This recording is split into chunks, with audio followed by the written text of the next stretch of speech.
Oke, ini kumpul-kumpul kenapa nih? Mau briefing pagi? Iya.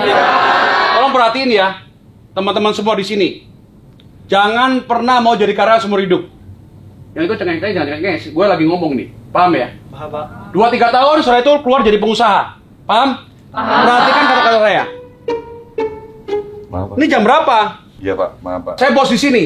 Iya, Pak. Kamu jangan telat, ini udah 1 jam. Pak, maaf deh Pak, kayaknya ada yang salah deh. Kenapa? Ini kan bos kami, Pak. Bapak Saya Pak kata- John LBF. Ini karyawan saya. Bos kamu siapa? Dia apa saya? Oh, salah briefing, Pak. Kantor saya, Pak. Salah kantor, Pak. Ya, Pak. Bapak silakan keluar, Pak. Maaf ya.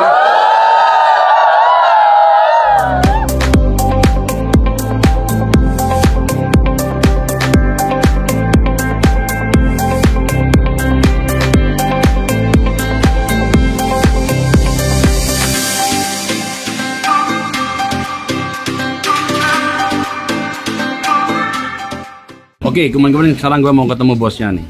Mana dia? Pak John.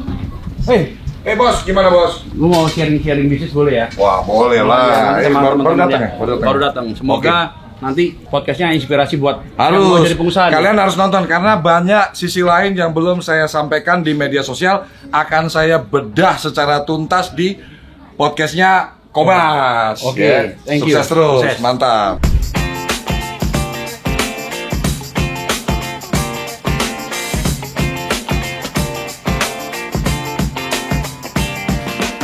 Siap. Kemudian jadi hari ini gue mau ketemu satu orang lagi nih. Ya moga-moga menjadi inspirasi kalian semua nih. Karena perjalanannya sangat keren. Menurut saya dan saya juga baru kenal. Dan salah satu juga baru kenalnya di HIPMI. Siapa lagi kalau bukan John LBF. John LBF. Ini tato asli ya? Asli lah. Ini yang paling sakit nih. Iya. Asli. Ini sakit banget. Janganlah kalau nggak tato jangan. Iya. Sakit banget ini. John, gue sebelum masuk ke itu John LBF itu apa? Gue film BF atau bukan? Gue taunya BF itu Blue Film, tapi ini LBF. Iya. Jadi kalau boleh cerita singkat nih ya. Nah, ini bahas agama nggak apa-apa? Oh, boleh, bebas di sini bebas. Ya, Yang bebas penting ya, kan kita bebas ya. sharing ya. Ini kan real ya. Real. Jadi sebelumnya kan saya Nasrani. Dulu nama baptis saya itu Jonathan. Oh, berarti kalau nama baptis berarti Katolik. Kristen. Oh, Kristen. Ada Nasrani. baptis juga ya? Iya, dibaptis Oh. ya. Jadi kalau nama saya itu Henry Kurnia Adi. Oh, Orang Henry. Semarang saya. Oke. Asli Sama Semarang. Jawa. Oh, iso banget lah. Oh, Ini mau ngomong bahasa Jawa apa bahasa Indonesia? Indonesia. Indonesia. Gue lagi sing nonton gak ngerti kabeh. Ribet ya, ribet translate ya. Nah, translate sana editore. Jadi nama lahir saya itu Henry Kurniadi. Nah, pas waktu itu saya dibaptis namanya Jonathan Henry Ya. Kurniadi. Nah, nama John LBF itu karena orang Indonesia ini kalau nyebut nama Henry biasa ditambah-tambahin D. Henry. Padahal saya itu keren, namanya tuh bener-bener kayak pangeran di Inggris Oh, itu. Henry. Henry. Wih. HENRY. Jadi panggil Jadi Henry. saya males kadang nyebutin Henry tuh misalkan Henry gitu. Dia tulisnya Henry. Pakai I lagi belakangnya. Padahal belakangnya saya Y kan gitu. Nah, daripada ribet-ribet kan orang Indonesia kan seneng. John, lagi ngapain John? Nah, gitu kan. Oh. Pak, kabar lu gimana John? Padahal namanya bukan John. Oh, Ya kan? oke. Udah gue pakai John, ya kan? Terus LBF itu Lovebird Farm. Jadi dulu kan saya waktu masuk di dunia burung itu zaman dulu itu sekitar tahun 2012, 2014, 2015 tuh lovebird tuh lagi naik-naiknya. Harganya bisa mahal. Lovebird Farm. Ya jadi untuk peternak lovebird itu biasanya nama belakang di Facebooknya itu pakai nama peternakannya dia. LBF itu Lovebird Farm. Jadi Gitu. John Lovebird Farm. John LBF John gitu. LBF makanya. Jadi dulu gue main TikTok itu simple sih, impiannya simple ekspektasinya. Supaya minimal teman-teman burung tuh nge-follow TikTok gue, udah itu aja. Nggak taunya sekarang malah 1,9 juta. Tapi kan gue lihat waktu pertama ketemu lu kan cuma 1 juta tuh. 900 ribunya tuh dalam waktu nggak sampai sebulan. Nggak nyampe sebulan paling baru berapa hari. Yang video gue yang viral, jangan jadi karyawan seumur hidup. Kerja sama saya 2-3 Ya, nonton tahun berapa? aja. Hah? Nonton berapa banyak tuh? 47 juta. Luar 47. ini boleh ngerokok ya? Boleh. Lu Gue ngerokok ya. Pilih dong banyak nih. Ini dari warna-warna. Mevol ya. Banyak. Ini favorit gue nih, Mevol. Nih, cara buka Mevol ya, kalau lu beli Mevol, lu harus beli ini. Cartier harus. Jadi cara bukanya begini. Iya, masuk. Gitu. Masuk Pak Eko. jadi kalau lu beli Mevol, lu harus beli Cartier juga. Ini favorit gua nih. Jeruk. Iya. Kalau gue Favorit. sukanya pineapple. Aku belum nyoba, nanti gua coba. Ya, coba. Wih, ngeri. Ini kenapa kok pakai cincin gini banyak kayak Tesi? Padahal di sini ada cucunya Tesi loh. Ini, ada serius loh. Lu mau nyaingin Tesi? Gue panggil nanti. Hah? Jadi gue suka batu kok. Gue suka batu kan. Jadi ini yang terbaru gue beli, videonya juga viral banget nih. Nih 200 juta gue beli. Cat Eye Chrysoberyl ini dari Sri Lanka asli nih. Jadi ini ada safir, ruby, zamrud, kalimaya, sama ini yang terbaru nih. Di sini 1 eman lah, 1,2 eman lah segini nih, satu tangan kanan gue. Itu pernah ditawar orang nggak? Gue batunya gue beli, ada nggak? Belum ya. Karena gue nggak jual juga. Kenapa kok pakai banyak gitu? Iya, jadi ini balas dendam sih kok. Kenapa? Waktu saya nikah itu mau beli cincin aja nggak bisa. Tahun 2019 bulan November saya ngelamar anak orang mau buat beli cincin kawin aja nggak ada duit. Jadi ini balas dendam. Jadi kayak apa ya, begitu saya alhamdulillah sekarang diberi kesuksesan itu, jadi kayak ya udah gue dulu kere nggak bisa beli cincin, sekarang 10 jari gue kasih cincin semua. Gitu. Kayak gitu, balas dendam sih. Jadi tapi kenikmatannya dapat dong ya? Dapat. Jadi benar-benar apa ya, puas gitu. Jadi pencapaian yang benar-benar puas. Jadi kalau Tuhan nyiptain manusia jarinya 12 pun ya gue kasih. Kaki nggak sekalian kaki? Kagak bisa. Kaki cukup sepatu bermerek aja lah. Oke, sebelum masuk yang lama nih, ya kan? Dulu katanya tukang burung, jaga burung. Itu kan cerita gimana? Boleh nggak ceritain? Jadi gini kok, saya ngerantau ke Jakarta itu tahun 2007 dari Semarang, ya kan? Saya sempat kerja di showroom mobil, Auto 2000 dulu. Yeah. Sempat kerja di showroom mobil, Auto 2000, lumayan lama, 3-4 tahunan. Nah, 3-4 tahunan itu saya kerja, banyak belajar ilmu-ilmu marketing. Dulu saya ketemu orang itu nawarin produk itu gemeteran. Gak berani ngeliat muka orang. Saya nggak sekolah tinggi, jadi cuma lulusan SMA. Ya kan? Pas masuk ke Jakarta, zaman dulu nih kok, ingat banget, 2007-2008 itu orang belum ada era medsos. Jadi ngelamar kerja itu pakai koran Kompas. Iya. Dan belinya hari Sabtu. Lowongan. Iya. Nah, Auto 2000 tuh lowongannya paling gede dulu. Jadi saya lamar waktu itu ke Sunter, dari ribuan peserta cuman berapa orang doang yang keterima, alhamdulillah termasuk saya. Nah, singkat cerita, secara penjualan saya bagus, cuman pernah salah jalan saya kok. Main judi. Jangan ditiru berarti. Nggak boleh. Jadi main judi bola dulu itu bener-bener lu kalau main judi lu nggak akan ada kayanya. Yang kaya bandar.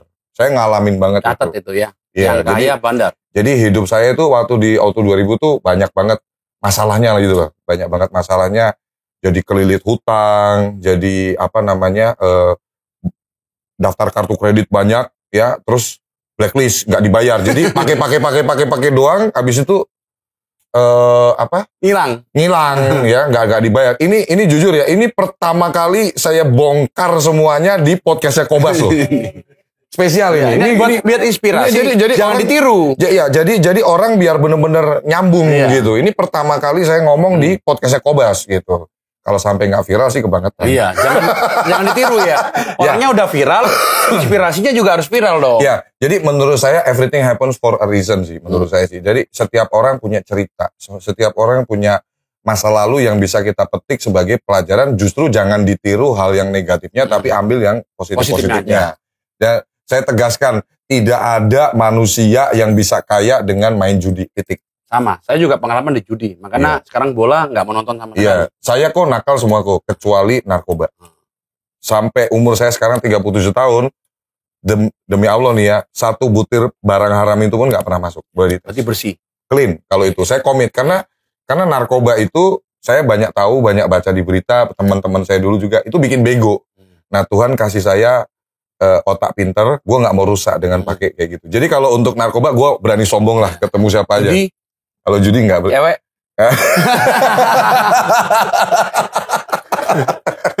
Oke, terus lanjut lagi dong. Iya, jadi karena banyak masalah gitu ya, dikejar-kejar kolektor dan lain-lain. Jadi kerja udah mulai nggak fokus tuh.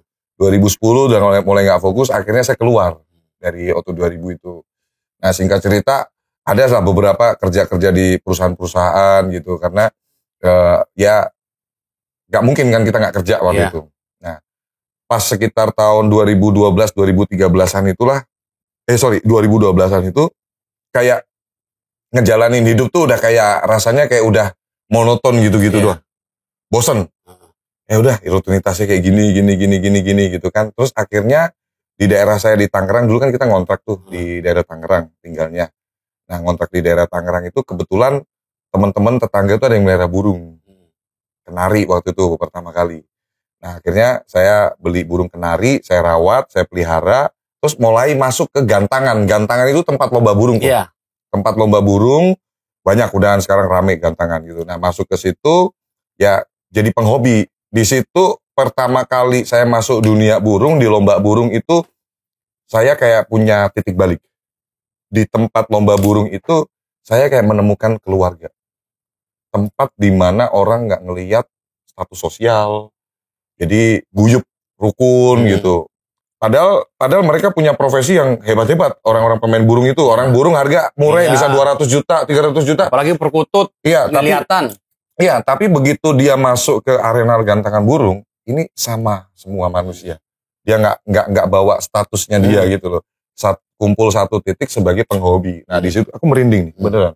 Ini true story. Jadi itu ada jadi titik balik hidup saya juga gitu. Kayak saya menemukan keluarga saya di tempat lomba burung gitu. Kita ke tempat lomba burung nggak bawa duit, nggak bisa ngopi juga. Kopi Starling tuh yang sasetan. Iya, sasetan pakai gelas aqua gitu kan, 3.000 perak. Rokok pun kadang sambil kongko isep ya gitu. Bagi ya rokok.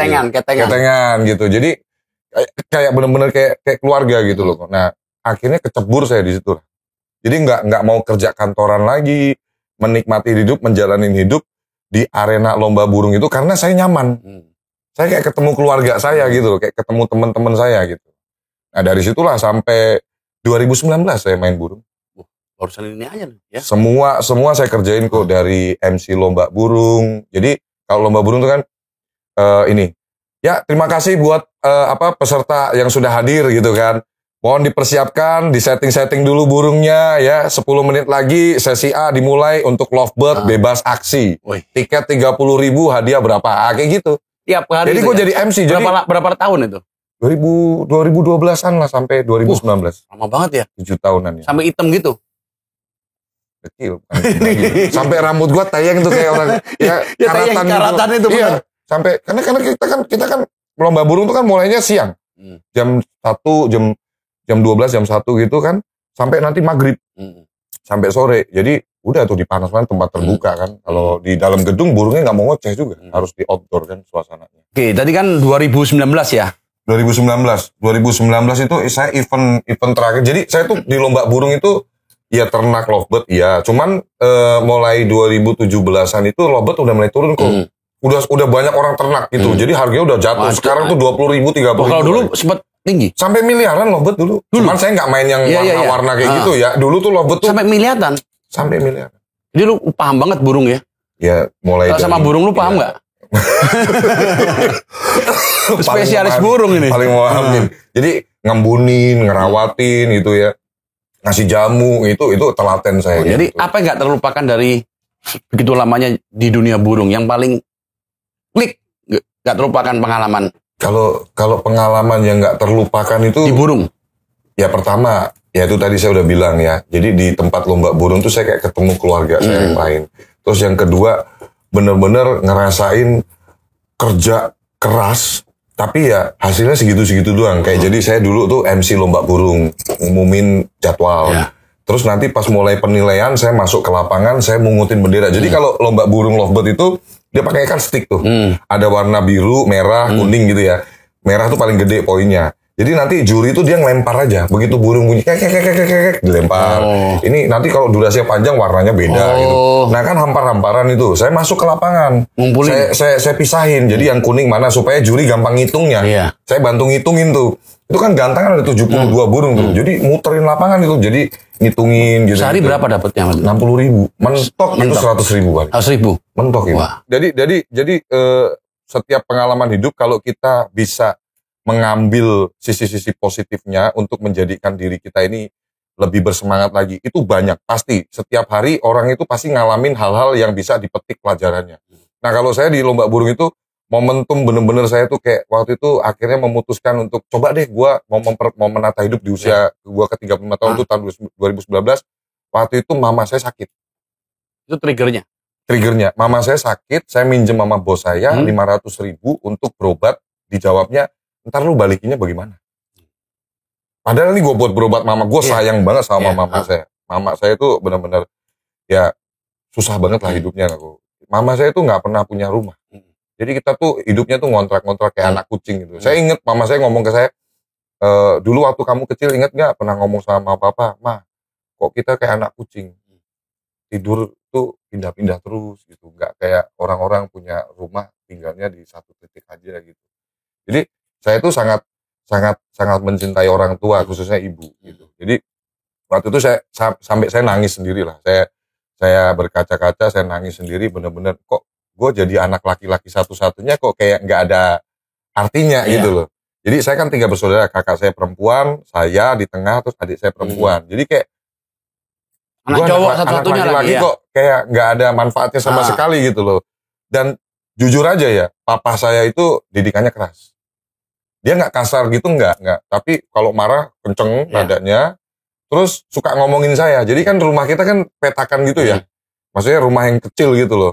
Jadi kalau lagi ngobrol orang tua nih denger, tuh anak lu laki satu-satunya yang lu bangga-banggain, yang lu sayang-sayang, yang lu makan aja masih lu ladenin, disiapin teh, ya sarapan, makan disiapin gitu. Tuh hasilnya lu banggain, lu manja-manjain gitu. Jadi setiap hari saya denger gitu, ini bapak gue sendiri gitu. Saya nggak dendam, cuman kayak rasanya kayak saya justru jadi menyalahkan diri sendiri gitu. Jadi kayak introspeksi diri gitu.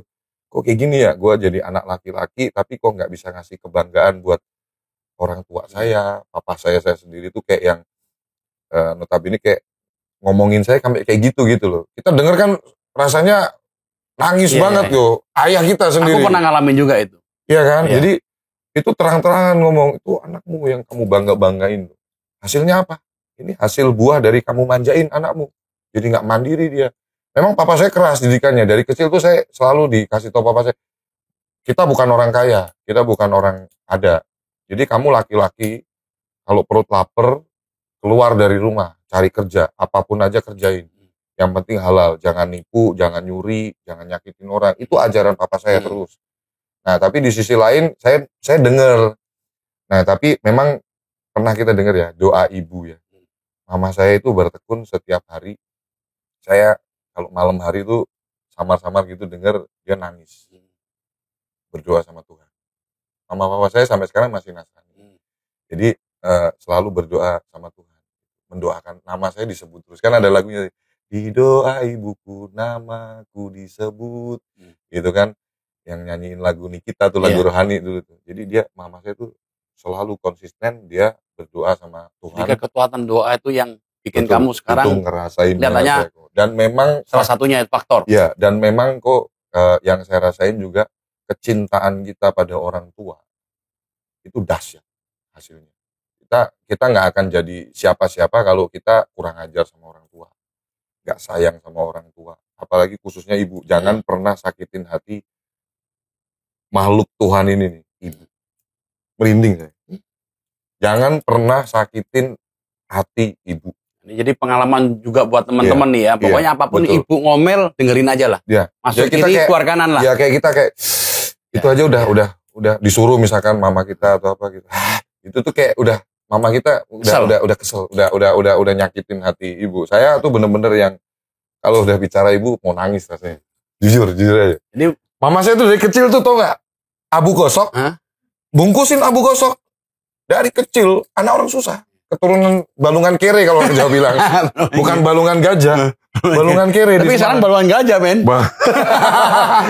Ya berkat kesuksesan sekarang, jadi derajat keluarga saya Nah, angkat itu semua. terus kan 2019 tuh. 2019. Terus kok meninggalin burung terus masuk, langsung masuk sini, Ya. HFF atau Jadi kemana dulu? saya event terakhir saya itu dulu di Airin Cup kalau nggak salah itu di lomba nasional, saya kru gitu di Samsat BSD. Itu Juli 2019, saya masih ingat banget. Nah di situ nggak tahu kenapa usia saya kan 34 mau ke 35 tuh, 34 mau ke 35 tahun. Ngerasain ya gara-gara yang tadi saya cerita itu, nggak punya duit tuh nggak enak. Kita mau deketin temen aja disangkanya mau minjem duit lah, mau apalah gitu kan. Jadi gak tahu kenapa saya ngucap aja sama teman saya namanya Bambang. Jadi waktu event Airin Cup itu hadiahnya itu ada motor Honda. Nah si Bambang ini kerja di showroom motor. Saya bilang sama Bambang gini, padahal muka gue dekil banget, tapi pede aja gue bilang, Bang kenalin deh cewek. Dia bilang, gue udah bosen nih sendiri. Main burung terus gak pernah ketemu cewek, isinya kan cowok-cowok semua gitu. Iya kan, kenalin kek temen lu apa customer lu kek, udah mau umur berapa aja bodo amat, mau janda mau apa sekarang mau bodo amat, yang penting gua punya pacar. Nah gua mau nata hidup nih, saya bilang gitu kan. Terus gak tahu kenapa dia bilang nih, ada nih temen gua nih janda anak satu, rumahnya di Kunciran Tangerang gitu kan, yang sekarang jadi bini gua nih. Jadi waktu itu habis acara udah beres-beresin kan, kebetulan saya diminta tolong untuk ke showroomnya ngurus-ngurusin itu administrasinya. Oh dari situ kayak saya ngotot banget, ayo Bang kenalin sama cewek deh, saya bilang gitu kan. Itu Juli 2019 tanggal 31 saya ingat banget. Sampai apal juga. Apal, 31 pas akhir bulan kan eventnya itu. Namanya Kiki nih, dikasih lihat fotonya, cakep banget kayak Nita Thalia. Sumpah, gue ngeliat ini pertama kali gue ngedate sama pacar gue itu. Nah ceritanya pas event itu gue dapat duit lumayan gede kok, karena event nasional. Sampai malam, sampai jam 12 malam itu event. Dapat duit 1 juta aku saya kok. Ya kan? Nah, jadi ada kepercayaan diri nih, gue mau kenalan sama cewek nih. Habis event, saya dianterin besoknya pas mau ngurusin administrasi motor itu, besoknya diajak nih ke rumahnya nih, kontrakannya di daerah Haji Rimpang, Kunciran. Siang-siang. Assalamualaikum. Gitu kan, gue ngumpet nih masih di tembok nih, masih di samping nih. Assalamualaikum si Bambangnya, karena kan dia kenal ya. Gak keluar. Assalamualaikum 2 kali, gak keluar. Terus dia ngomong ke gue, kayaknya udah nikah deh. Soalnya gue udah lama gak komunikasi gitu. Saya bilang, sekali lagi deh udah panggil yang kenceng. Kalau gak keluar lagi udah kita pulang. Yang ketiga, Assalamualaikum. Nah kan orang Betawi kan istri saya kan, jadi suaranya, jadi saya di samping tembok ini, istri saya keluar. Kenapa Bang? Masih hidup lu digituin. Style-style Betawi.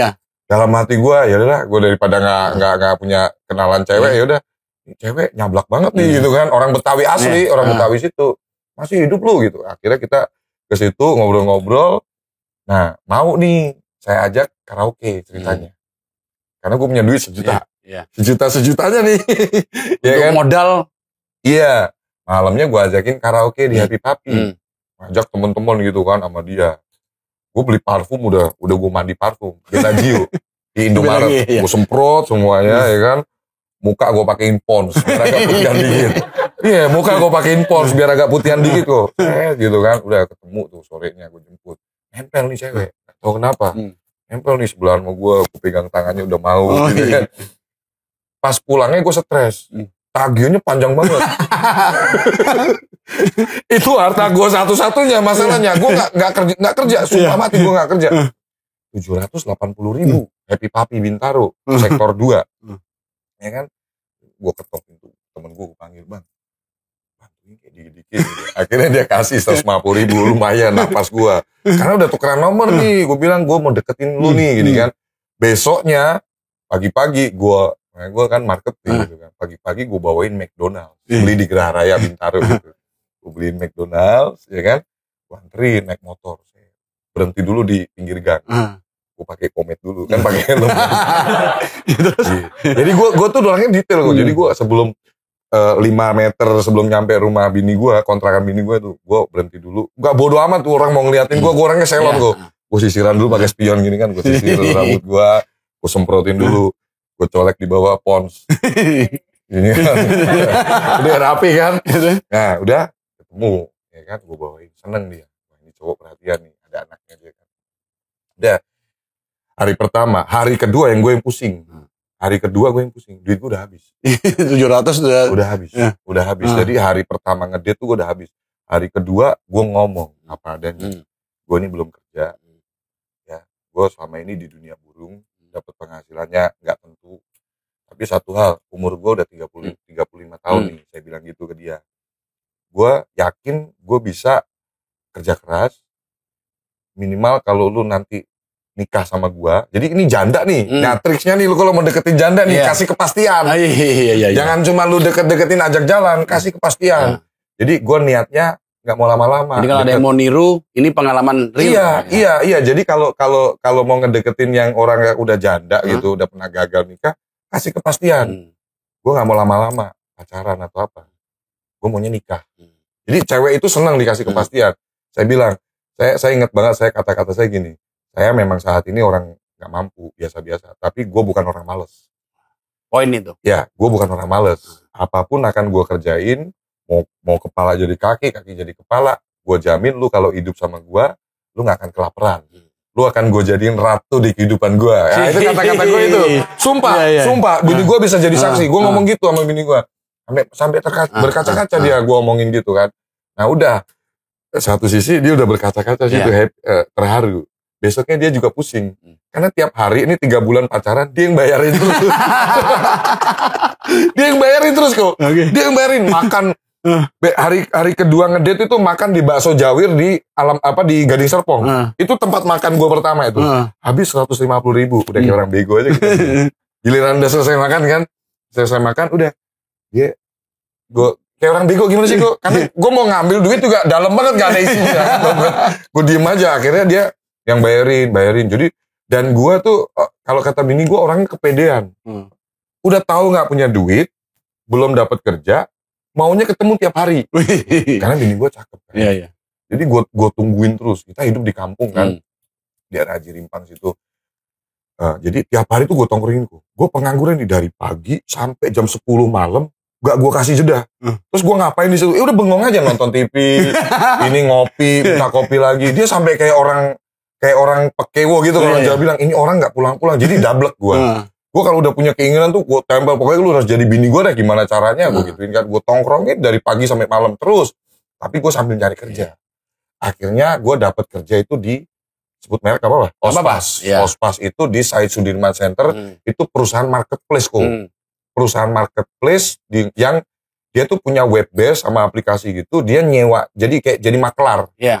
Gedung-gedung di Jabodetabek ini dia nitip propertinya di Ospas ini. Terus dijualin ke jadi sama nanti dia. Ospas Kayak Oyo lah. Iya, Ospas iklan tapi ini lebih ke kantor ya. Kantor ya.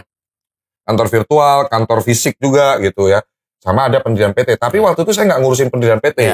Cuman saya kan tetap harus belajar produk waktu itu. Nah, pas saya habis pacaran itu saya cerita sama dia, nih aku udah dapat kerja nih, alhamdulillah. Belum lama pacaran, belum lama deket gitu, saya dapat kerja di Ospas, gaji 6 juta kok. Gaji 6 juta, kantornya di Said Sudirman Center. Jadi udah tuh, gue ngomong terus sama dia, mama saya.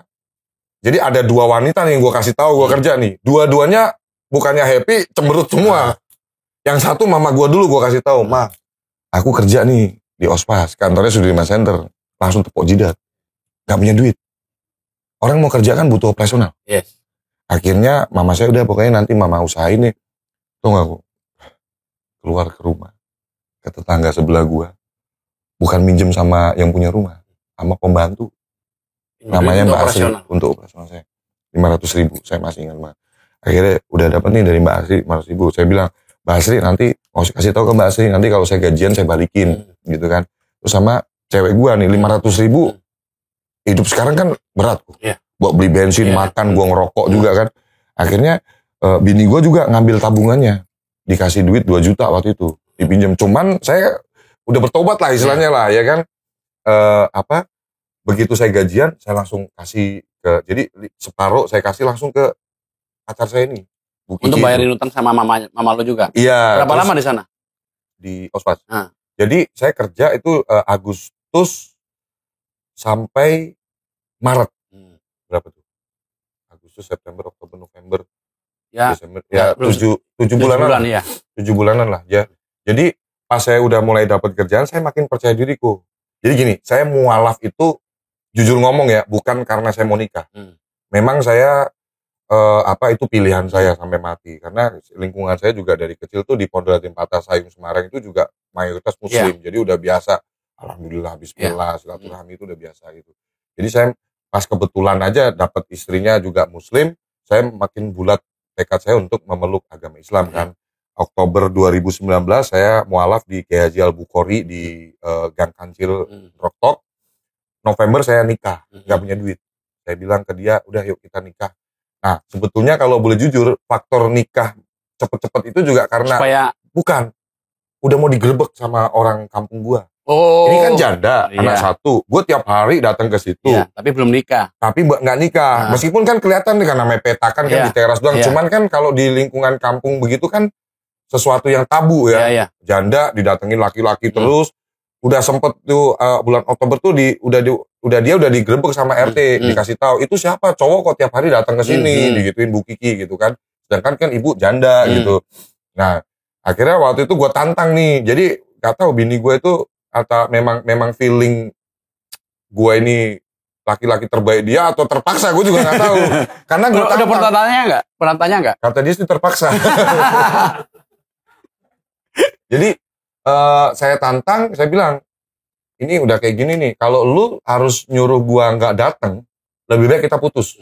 Pede banget gua kok, muka gua kayak gitu, masih kayak gitu, belum seganteng sekarang loh. Kayak gitu saya berani, saya orangnya tuh pede banget saya bilang, kalau lu maksa gua untuk gak datang tiap hari, lebih baik kita putus. Atau nikah sekalian yuk, jadi sah gitu. Terus dia mikir dulu kali, katanya tidur bangun-bangunan terus bini gua. Jadi tengah malam, ini yakin nih gua mau nikah sama dia nih. Sedangkan bini gua cakep, banyak yang suka juga ya kan. Terus akhirnya mantap lah kita 8 November 2019 kita nikah. Gak lama nikah, hamil. Saya makin gila kerjanya, pulang malam, pokoknya Sabtu Minggu. Terus ada proyek apartemen, waktu itu saya jualan apartemen di daerah Tangerang itu 12 unit. Itu apartemen mangkrak 2 tahun saya jual 12 unit dari Facebook. Komen-komen di Facebook gitu saya follow up. Jadi memang luar biasa ya memang. Iya, jadi memang passion saya di marketing dan titik balik lagi adalah ketika istri saya hamil. Jadi kayak ngerasa kayak gua ini sekarang punya tanggung jawab gitu. Tanggung jawabnya itu gak cuman istri saya, anak saya yang di kandungan harus saya kasih yang terbaik gitu. Kebanyakan, mohon maaf ya, bukan saya sok suci atau apa. Kebanyakan orang gak menyadari bahwa ketika dia memutuskan untuk memiliki sebuah rumah tangga, nikahin anak orang, ngambil anak orang dari keluarganya, terus diajak hidup susah. Ini yang perlu saya semangati juga untuk kaum laki-laki. Jangan lu ajak anak orang untuk hidup susah. Kalau lu udah berani ngajak anak orang hidup ke kehidupan lu, apalagi sampai lu berani berhubungan badan, terus hamil, punya anak, terus lu nanti kadang kan banyak ya di netizen gitu. Oh, buat beli susu anak, yang komen bapaknya. Iya. Lalu ngapain lu berandak kalau lu mau beli susu anak? Anak lu. Iya, makanya terus beli susu aja gak mampu. Iya, gitu. Jadi karena saya ngalamin sih kok. Asal kita mau gerak, pasti bisa makan, pasti bisa ngasih nafkah keluarga sih. Yang masalahnya kan kalau males ya nggak bisa lah. Nah, itu pun kerja. Bos saya itu seneng banget punya karyawan saya. Karena saya omset terbesar di Ospas. Boleh dicek. Saya Sudirman Center. Ya. Saya omset terbesar. Saya jualan virtual office banyak. Saya memang suka jualan gitu. Omset saya gede gitu kan. Paling mentok-mentok sama komisi bisa dapat 8 juta, 9 juta. Gaji pokoknya kan 6 juta. Gitu kan. Itu pun saya udah banyak banget lah waktu itu saya pikir. Saya nggak pernah membayang-bayangkan atau mau berusaha ngatur Tuhan sampai posisinya harus gini enggak. Saya jalanin hidup saya, tanggung jawab saya adalah saya harus kerja keras aja udah. Buat nafkahin keluarga. Urusan besok bukan urusan saya, itu benar-benar value saya. Makanya saya bisa ngomong, yang penting kamu kerja keras hari ini, besok tuh belum tentu kita masih hidup. Itu benar-benar value hidup saya zaman saya susah gitu. Nah, udah kerja bagus, Maret Covid datang. Bulan Maret 2020 Covid datang. Covid datang, mulai ada yang dirumahkan, work from home. Nah, yang work from office pun kuotanya kan dikecilin, yang marketing harus tetap masuk nih kan, gue marketing nih. Tapi gajinya nggak full. Cuman 75 apa 80% lah waktu itu. Bos gue orang India, Mr. Kunal gitu kan. Nah, oke, tetap gue jalanin ya. Pas waktu bulan Maret itu kondisinya bener-bener mengharuskan saya untuk komplain. Bayangin, namanya kita bergantung banget sama gaji kan. Bulan Maret itu kita gaji nggak bisa gede. Saya terima slip gaji saya dipotong sekitar 200.000. Waktu itu uang 200.000 itu sangat berarti buat saya karena saya orang yang sangat benar-benar fokus sama keluarga. Susu terbaik semua buat anak saya yang lagi di kandungan. Saya bawa periksa itu setiap bulan kok. Sampai saya bingung. Ronsen USG itu nggak perlu tiap bulan. Dokternya tuh karena gue sangat menjaga. Gue kan main burung dulu. Gue main burung tuh ngeri kalau karena kita suka motek-motekin kaki jangkrik gitu loh. Iya kayak jangkrik. Jadi gue tuh setiap hari ya kepikiran, seneng sama khawatir. Karena kan di dalam perut kita nggak kelihatan. Pikiran gue selalu doanya ya Allah, semoga anak gue sempurna aja udah. Gak ada cacat, gak ada apa. Doa gue setiap hari kayak gitu aja. Makanya gue kasih susu yang paling mahal buat susu ibu hamil dan lain-lain tuh gue beliin yang mahal. Nah pas Maret itu gaji saya dipotong 200.000. Saya komplain sama finance saya, nanya Pak Dwi, saya kurang apa sih? Saya gitu. Kan gua kan orangnya frontal kalau ngomong kok, enggak tedeng aling-aling gitu. Enggak suka basa-basi. Iya lah, jos aja. Saya ngomong, Pak, saya maju ke ruangannya Pak Dwi, finance saya bilang, "Pak Dwi, kok gaji saya dipotong 200.000? Kesalahan saya apa? Karena Bapak telat." "Pak, cuman gara-gara telat Bapak potong gaji saya 200.000." Saya gituin. "Saya mau bicara sama Pak Kunal," saya gituin. Ini saya Sabtu Minggu bawa istri saya yang lagi hamil ke apartemen. Saksinya banyak loh orang-orang Kinglands itu. Setiap Sabtu Minggu saya enggak jalan-jalan ke mall, saya ajak istri saya kerja. Dan selalu saya closing di Sabtu Minggu. Gara-gara gue telat, lu potong gaji gue 200.000. Saya bilang, 200.000 itu Pak sangat berarti buat saya. Istri saya lagi hamil 4 bulan. Saya gitu. Jadi, coba dibicarain. Nah, orang India gak suka, bos. Ada karyawan yang frontal gitu. Besoknya gue dipanggil di pantry. Saya diomongin. Ini saya, kok kamu kayak gini sama saya? Kamu gak percaya sama saya? Ini sudah aturan perusahaan gini. Ya, saya gak terima aja Pak. Maksudnya gak ada toleransi sama sekali. Ya ini SOP dia bilang gitu kan. Terus karena gue berdebat ngeyel gitu, terus dia bilang, udah Henry gini aja, kamu gak usah jualan virtual office lagi. Kamu jualan apartemen aja. Dalam hati gue, apartemen itu minimal 30% dulu pembayaran, baru cair komisi. 30% biasanya ada termin of payment, bisa 6 bulan, 7 bulan. Apalagi ini zaman pandemik, mau jual apartemen. Akhirnya saya memutuskan untuk, udah, ini sama aja Bapak suruh saya resign secara halus, saya gituin. Akhirnya udah, resign tuh saya. Yang kalau saya bilang sih bahasanya dipecat. Tapi saya buat kata-kata halus lah. Iya, gitu kayak kita kan. ngomong di rumah kan tuh kalau di banyak-banyak kantor tuh apa namanya sih? Apa sih kalau di orang kamu di rumah dulu tuh, dirumahkan ya? Iya, dirumahkan. Kan dirumahkan tuh kan nggak dapat gaji tapi juga bukan Iya, itu yang salamin, itu yang salamin kok. Jadi akhirnya saya dapat pesangon kalau nggak salah 10 apa berapa ya, 10 apa 12 juta gitu ya, dapat ganti gitu karena saya kan resign gitu ya, udah lumayan kerja hampir 7 bulanan gitu. Nah cuman zaman segitu kok, tahun 2020 Maret dapat duit segitu, gue udah punya rumah tangga, bayar kontrakan, bayar listrik, pandemi pula. Saya nyebar lamaran ke lewat aplikasi itu ya, ratusan lamaran, gak ada yang manggil satupun. Males lihat lu tatoan masalahnya bos. Tapi gue punya portfolio 2000 loh. Iya, dipikir preman nanti. Iya, jadi gue nyebar lamaran segala macem. Ada yang wawancara terus nggak dipanggil lagi. Maksudnya nggak dipanggil. Akhirnya, ada yang keskip dikit. Jadi waktu gue dipecat, gue nangis. Gue telepon orang pertama, gue telepon istri gue. Alhamdulillahnya dapat suntikan semangat. Jadi begitu gue telepon, Ma, aku dipecat sama Pak Kunal. Bini gue selon banget jawabnya. Ya udah cari kerja lain. Itu tak terlupakan buat saya. Jadi itu kayak suntikan moral yang luar biasa. Jadi dia bukannya nyalahin saya, nanya gimana nggak kepo gitu. Ya udah cari kerja yang lain Pak. Pasti ntar dapat kerjaan. Lu kan pinter, digituin. Terus orang kedua yang saya telepon adalah Pak Sabar. Ini ada yang terlewat dikit nih. Pak Sabar dari mana? Nah, Pak Sabar itu karena dulu kan dia High Five itu punya kantor di Kelapa Gading, Mitra Gading Villa. Masih numpang di tempat komisaris yang lama lah gitu kan. Nah, di situ kita kan High Five itu bekerja sama dengan Ospas. Oh iya, oke. Dia nyewa melalui Ospas. High Five itu naruh virtual office-nya di Ospas. Dari situlah saya kenal. Nah, saya waktu zaman kerja di Ospas itu, meskipun saya marketing, saya suka berteman. Waktu mualaf saya diajarin sama kiai yang mualafin saya. Orang Islam kalau mau sukses dunia akhirat, kuncinya cuma hablun minanas, hablun minallah. Hubungan sama Tuhanmu dan hubungan sama sesamamu. Berbaik aja sama orang. Orang mau jahat sama kita, bodo amat. Yang penting kita berusaha baik, silaturahmi, buka jalan rezeki. Itu saya terapkan. Jadi waktu saya marketing, saya nyari penjualan, tapi juga saya berteman. Jadi saya kumpulin tuh database, kenalan sama owner-ownernya, manajer-manajernya, merek-merek Workplay, V-Office, semua lah, CEO Suite. Jadi meskipun gua nggak lama kerja di situ, database gua kuat kok. Database gua kuat. Nah pas Maret itu saya telepon Pak Sabar, cuman Pak Sabar belum bisa ngasih kerjaan juga. Maret 2020 saya telepon, ya Pak Henry nanti coba saya bahas dulu ya sama BOD. Karena ini kondisi juga pandemi, kita mau rekrutmen atau apa juga belum berani nih. Dari Maret itu saya ngelamar kerja nggak dapat kerjaan, saya masuk lagi ke pasar burung. Oke, sebelum itu waktu ngelamar udah wajah gini putih atau masih dekil kayak gitu? Kayak dekil masih ya gitu. susah langsung orang lihat nih. Takutnya mau nyolong gitu. Saya tuh gemuk cepet minum susu kok. Nanti gua kasih tahu susunya apa. Coba nanti ya. Nanti gua kasih tahu susunya apa. Terus? Jadi waktu itu Susu di rumah pastinya lah. Ya itu pasti. Kalau itu, tapi ada pendukungnya juga susu lain. Nanti gua kasih tahu. Itu habis itu. Nah, masuk lagi ke tempat burung lagi. Saya belanja burung di pasar burung, di tukang burung, kios-kios burung, burung pleci. Pokoknya yang tren di situ Facebook apa, gua pelajari, gua rawat, gacor, gua lombain menang.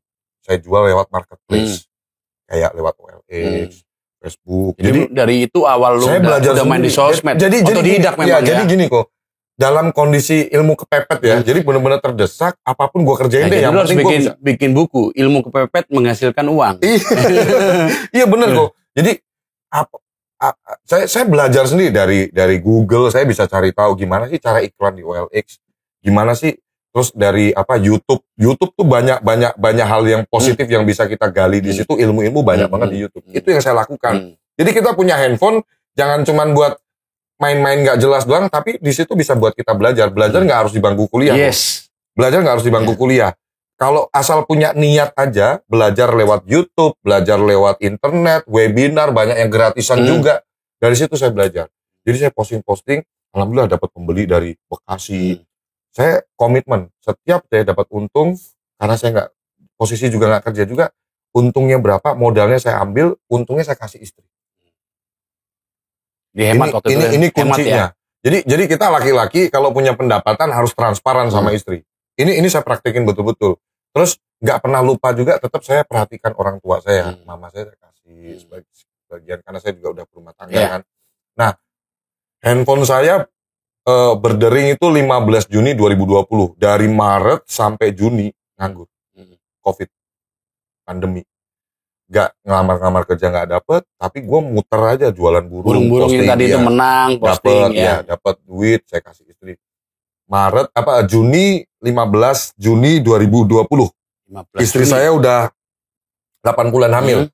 Ditelepon Pak Sabar. Halo Pak Henry, apa kabar? Iya baik Pak, alhamdulillah gitu kan. Bisa nggak ke Kelapa Gading? Saya mau ngobrol soal bapak waktu itu mau kerja di Highway. Saya ajak istri saya ke Kelapa Gading. Naik motor tuh, ya. Masih hamil 8 bulan, lu bayangin goncengin perempuan hamil tua ke Kelapa Gading dari Tangerang. Dari Tangerang berapa lama itu? Hampir 2 jam. Gila. 1 jam itu kan pelan-pelan juga kan. Gajlukan kita nggak berani kenceng-kenceng. Bawa hamil tua kan. Udah ke sana, Pak Sabar ngobrol-ngobrol, Pak saya butuh banget kerja. Saya bilang gitu kan. Saya masih nganggur sampai sekarang gitu. Akhirnya ditawarin gaji nih 4 juta sebagai marketing. Saya begitu masuk kantornya HFF di Kelapa Gading kan rumah tapi dijadiin kayak virtual office gitu loh. Di dekat penabur situ loh. Ini karyawan 3 orang. Dikit banget nih perusahaan karyawan. Cuman saya pernah di perusahaan besar. Begitu saya masuk di HFF itu, datang ke kantor. Baru itu, jadi selama ini kenal sama Pak Sabar lewat telepon aja. Belum pernah ketemu langsung. Nah pas saya masuk ke kantornya HFF itu, di situ saya ngelihat peluang. Kebanyakan anak-anak muda kita ini, kalau dia kerja di perusahaan-perusahaan startup, dia ragu-ragu untuk maksimal. Ini yang keliru. Justru kalau you masuk di perusahaan yang skalanya masih kecil, itu lebih bagus menurut saya. Itu adalah momentum terbaik untuk pembuktian diri, kamu kerja bagus, kelihatan. Itu kayak ikan kecil masuk ke kolam besar. Atau ikan besar masuk ke kolam kecil. Jadi waktu itu saya melihat Highfive ini yang karyawannya baru 3-4 orang, ini peluang saya terakhir di hidup saya untuk saya mau kerja bagus di perusahaan ini, saya mau kasih terbaik, tapi nggak pernah kepikiran untuk jadi pemilik. Minimal karir saya bagus lah kalau ini perusahaan gue ini gaji saya bagus. paling dream atau goal saya itu aja lah. Nggak sampai ekspektasi nanti gue akan miliki ini perusahaan. Enggak. Saya nggak mau ngatur Tuhan. Benar-benar yang penting saya punya Tuhan Allah kasih kesempatan saya nih, tempat nih di sini nih. Nah di situ pikiran saya jadi, gue harus gedein nih perusahaan. Ditawarin gaji 4 juta, saya bilang saya terima Pak gaji Bapak 4 juta. Ya, nah udah hari pertama kerja, udah langsung saya kasih ide-ide ke Pak Sabar. Alhamdulillah ketemu Pak Sabar nih orangnya yang memang mendengar masukan gitu. Jadi aspirasi saya itu mikirnya nggak lama, 1 detik 2 detik, jalani dulu aja Pak. Nanti kita evaluasi hasilnya. Jadi saya profiling CEO apa, direktur apa, gitu ya kan muncul semua. Kalau di LinkedIn itu dia mau ajak berteman itu kan dia harus bisa DM dulu. Bikin usaha itu ribet, legalitas usaha itu ribet, mahal. Nah itu solusinya. Seluruh Indonesia harga sama, sampai buka rekening PT cuma 4 juta.